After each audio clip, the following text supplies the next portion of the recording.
Oke. Serious time. Akhir-akhir ini memang lagi rame banget berita di Indonesia. As you know, selebriti, yes you know, Baim Wong ya sedang ada sebenarnya bukan kasus kriminal atau apapun itu, cuman kasusnya lebih ke arah dari segi kemanusiaan. Dia membuat sebuah kontroversi, yaitu dia marah-marahin seorang kakek-kakek bernama Kakek Suhut. Dan sebenarnya sorry sebelum gue mulai ke video ini, mohon maaf kalau misalnya gue salah ucap atau salah penilaian atau misalnya salah persepsi, karena emang kasus ini benar-benar gue masih baru. Dan alasan gue pengen bahas kasus ini karena dari tadi di feed gue semua isinya tentang Baim Wong semua, jadi gue kayak penasaran gitu loh. Ini sekalian gue belajar juga, sekalian gue ngasih pandangan.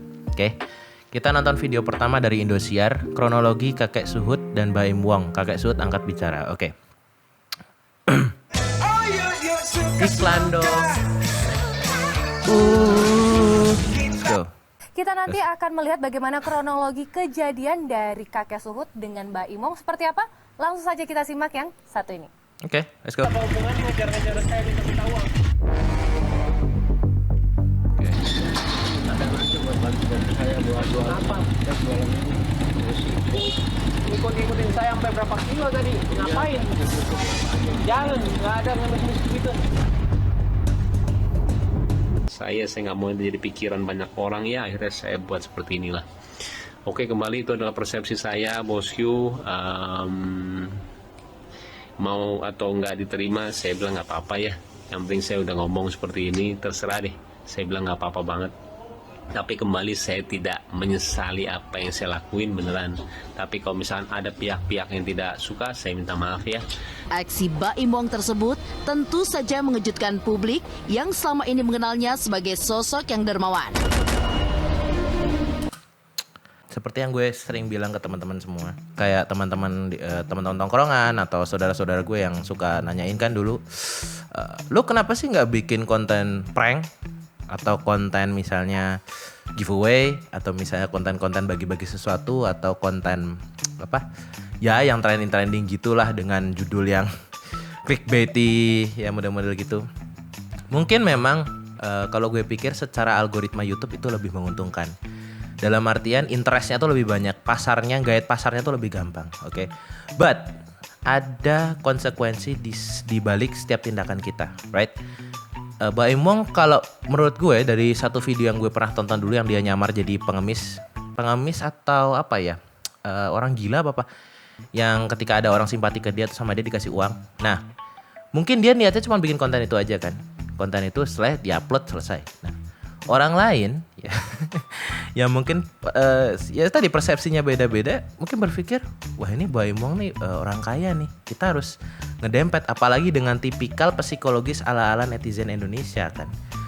Orang Indonesia yang kebanyakan tuh lebih sering daripada paham konsekuensinya sangat berat.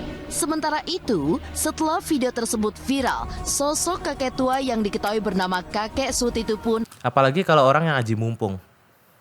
Tahu kan model-model gitu. Kayak misalnya Baim Wong lagi di jalan terus dia pura-pura misalnya kayak dipukul Baim Wong apa gimana terus minta nuntut balik ke Baim Wong tuh kan we live in society, man. Let's go. buka suara. Dia pun juga mengisahkan kronologi terjadinya keributan antara dirinya dan Baim Wong. Usut punya usut, setelah namanya viral, Pak Suhut pun banyak mendapatkan donasi dari netizen. Lantas, Ntar gue tadi nggak baca. Entah apa yang terjadi, hilang 2 postinganku, tapi jika dia ada perkembangan lanjut akan dikabarin ya. Alamat sudah dapat, jangan memberi makan pada orang yang kekenyangan di depan orang kelaparan. Sosok kakek tegur Baim Wong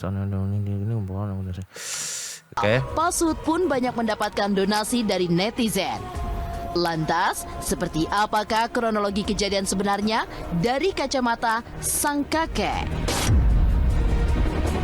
Sudah sholat Jumat di masjid Jud Mutia. Motor saya parkir dengan dagangan sabu saya taruh. Sesudah sholat Jumat itu sekitar jam 1 kurang seperempat, saya keluar dari masjid. Saya lihat ada motor melintas, motor gede itu bawa anaknya. Mungkin dari rumah sakit Bunda, dari lihat istrinya mau melahirkan gitu, hari Jumat gitu. Dan saya keluar terus lihat, nah itu Pak Baim tuh yang suka biasa ngasih dana ke orang-orang. Tuh kan. Netizen kita udah kadung ke bawah itu, ke bawah image lu tuh karena lu bikin konten bagi-bagi hadiah, bagi-bagi duit itu jadinya gitu loh. Sama kayak Atta Halilintar. Kenapa Atta Halilintar sampai sekarang masih banyak hatersnya? Gara-gara up-nya itu adalah ketika dia giveaway dan hal-hal seperti itu gitu loh. Ya konsekuensi lah. Pikiran saya nih, udahlah. Nah disangka ini Pak Baim saya nyerempetnya kemana-mana. Mungkin motor jadul, ya maaf itu nyerempet motor gede gitu loh. Saya tolong bantu saya buat dana, saya kan dagang buku-buku rohani Islam. Rohis yang saya beli di Kebun Kacang 6. Ternyata ininya image-nya salah Pak Baim. Langsung saya, kamu udah tua, minta gini-gini. Malu-maluin dia tuh pada kerja tuh. Nah saya juga diam aja kan, kok begini caranya. Saya bilang, kok dilihat ininya publik figurnya baik, kenapa ke saya begini gitu. Terus di situ. Ingat kasus Nisa Sabian? Ingat kalian? Ya, ingat ya. Nisa Sabian yang nyanyinya lagu rohani kayak gitu aja ya, berhijab luar biasa. Sampai dulu ada orang yang sangat, wah aku idaman, saya adalah orang Islam, saya harus mengidam-idamkan Nisa Sabian sebagai cewek muslimah dan lain-lain. Karena dia berhijab, gak pamer aurat dan semacamnya. Lihat faktanya sekarang. Semua yang di depan kamera itu tidak selamanya sesuai dengan apa yang ada di kehidupan realita. Kalian lihat misalnya kayak gue gini, gue di depan kamera wah ngomong ini. Bisa jadi gue di belakang misalnya ngapain gitu kan. Jadi gak ada yang tahu orang-orang. Oke, lanjut. Ngeledek saya gitu loh. Ngasih duit ke ojol itu, ada ojol berapa orang saya kurang ini tuh. Saya diam aja terus saya balik, waduh gimana. Kamu ngemis minta gini, saya diam aja tuh nggak banyak komentar saya. Selama sekitar 5-10 menit saya langsung mau balik, ternyata di belakang ada krunya Pak Baim gitu. Diambil saya tuh. Makanya saya heran kok, muka saya nggak di-blur langsung itu apa saya dibuat jadi konten sama dia apa gimana gitu. Saya diam aja. Ya saya namanya muslim ya. Allah sendiri memberi maaf. Makanya saya bilang terserah. Tadi juga ada yang bilang pokoknya kalau dia minta maaf saya bersedia bukan. Saya nggak dendam orangnya. Saya apa adanya gitu loh. Karena posisi saya kan tahu sendiri di bawah. Bayangin aja dari sini sampai dia minta sampai ke rumah saya. Narasi yang dikasih lihat di TikTok tuh, kalau saya nggak tega sama orang tua yang ini. Iya, negara kita itu bukan negara kita ya. Dunia kita sekarang tuh dunia bernarasi. Kebenaran dan tidak benarnya itu tergantung sama kondisi viewernya. Kalau misalnya faktanya nggak bener tapi viewernya banyak, posting. Tapi kalau misalnya sesuai fakta tapi nggak ada viewernya, buat apa gitu kan? Kalau misalkan mau ngasih satu pernyataan, hati-hati karena harus dari dua belah pihak menanya. Betul, yap. Aduh, gue mau mulai dari mana ngomongnya kayak gini? Intinya gini loh. Kalau teman-teman nggak tahu kasusnya itu seperti apa, jangan sampai kalian berpikir untuk bisa menjudge problem itu dalam sekali ketik gitu. Jangan sampai. Karena gini loh, somehow yang di mata orang lain tuh bakal beda dengan apa yang dialamin oleh si tersangka sendiri gitu loh. Ngerti nggak maksud gue? Jadi kayak mungkin atau ya karena ada sosial media sekarang nih, jadi gampang banget nyebar fitnah, gampang banget menyebar kebencian. It's too easy to cancel people on Twitter gitu kan. Jadi kayak ya emang gitu ya gimana. Susah. Melihat Jadi dan menanyakan, artis harus hati-hati. Bisa tiga belah pihak menanyakan dia sama menanyakan saya. Kalau di satu pihak aja apa yang kita lihat itu nanti jadinya salah persepsi. Dan saya sebenarnya nggak apa-apa juga sih ketika kalian nggak suka gitu ya apa yang saya lakuin, nggak apa-apa. Nah, saya juga dari dulu nggak pernah minta untuk orang suka sama saya sama Tadi untuk komentar orang. yang sangat lucu. Jadi gak resepek. Resepek. Saya pasti menjadi diri saya kok. Situasinya Tapi beberapa kali gue baca sebuah postingan yang menyatakan bahwa si kakek Suhut ini ternyata bohong. Bentar ya. Oh, udah ketemu, Deng. Udah ketemu.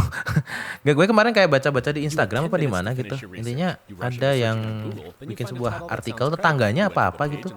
Memberikan sebuah pernyataan bahwa kakek Suhut itu sebenarnya semua pengakuan dia tuh bohong. Bahwa dia jualan buku kitab rohani dan apa, dia tuh bohong sebenarnya. Dia memanfaatkan keadaan, ya Haji Mumpung tadi itu. Itu yang gue baca dari Instagram. Tapi gue gak tahu kebenarannya kayak gimana. Gue nonton dari ini aja ya, kontennya Pak Imong langsung ya. Dia langsung bertemu dengan The Lord kakek Suhut. Ya. Lumayan, saya santai minta maaf dulu. Saya sekarang masuk ya.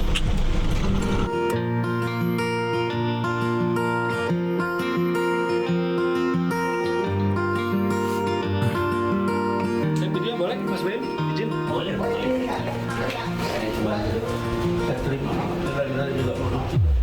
Saya juga mau. Iya, sama. Saya juga mau. Pantesan banyak yang hujat saya. Penting baik banget.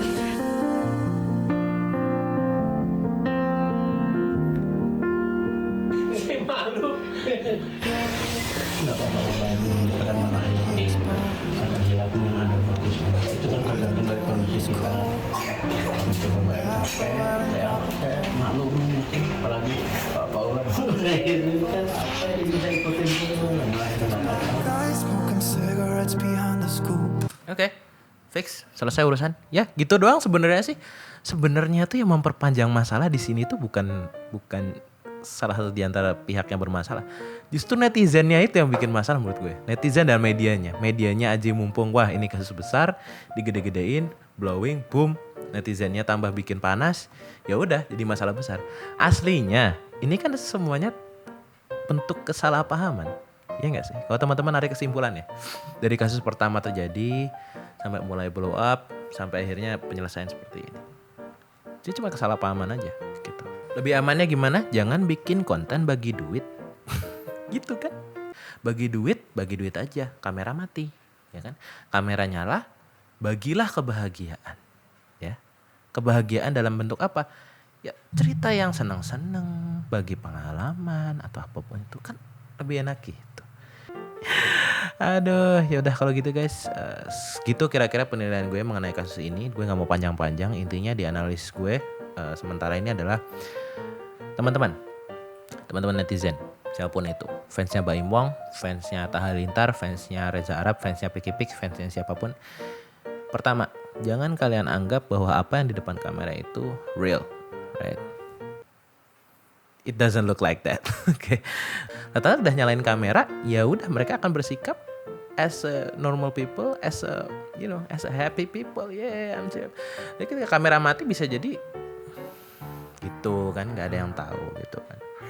Dan juga yang kedua, jangan kalian pikir konten seperti ini sangat benefit gitu loh untuk kedepannya gitu. Memang secara algoritma itu bagus, tapi tolonglah jangan ditrendingkan konten-konten seperti ini karena bahaya. Bahayanya bukan kepada kita tapi bahayanya lebih kepada si yang bikin konten gitu loh. Semuanya tuh saling berhubungan ya. Mereka bikin konten, teman-teman semua netizen nonton gitu. Akhirnya viral. Jadi akhirnya semua orang, semua YouTuber ya berlomba-lomba untuk bikin konten sejenis seperti itu. Gue sarannya tolong teman-teman netizen jangan viralkan konten-konten yang seperti ini gitu. Viralkan aja konten-konten misalnya vlog atau misalnya berbagi ilmu apa, kan banyak berbagi ilmu di YouTube. Ya konten-konten yang mendidik, konten-konten yang hiburan gitu teman-teman viralkan yang seperti itu. Tapi jangan kalau udah berhubungan dengan apa pamer rezeki, pamer barang ya, flexing barang gitu-gitu. Tuh jangan diviralin gitu loh. Apalagi yang pamer beli mobil baru apa gitu-gitu. Tetap meskipun orangnya bilang, gue cuma mau sharing doang. Itu aslinya bahasa halus dari pamer gitu loh. Gue mau sharing, pamer lo tuh aslinya gitu loh. Tapi kan kalau misalnya cuman nunjukin tempat wisata itu kan artinya ya lo bisa ikut ke situ kan. Itu kan maksudnya punya umum gitu loh. Jadi lo bisa ikutan ke sana gitu, bisa ikut nyobain rasain sensasinya sendiri. Tapi kalau uang, udah kayak gitu guys. Terima kasih udah nonton video ini. Jangan lupa like, jangan lupa subscribe. Mohon maaf kalau video ini sangat serius, tapi ini berdasarkan perspektif gue juga. Dan kalau misalnya gue salah penilaian, gue mohon maaf yang sebesar-besarnya. Dan juga bagaimanapun juga gue juga masih banyak kurangan sih. Gue banyak banget kurang. Satu hal yang kelebihan dari gue itu cuma satu, kelebihan berat badan gue tuh. Udah gitu aja. Yang lainnya gue serba kurang. Jadi kalau gitu jaga kesehatan teman-teman semua. Jangan sampai sakit.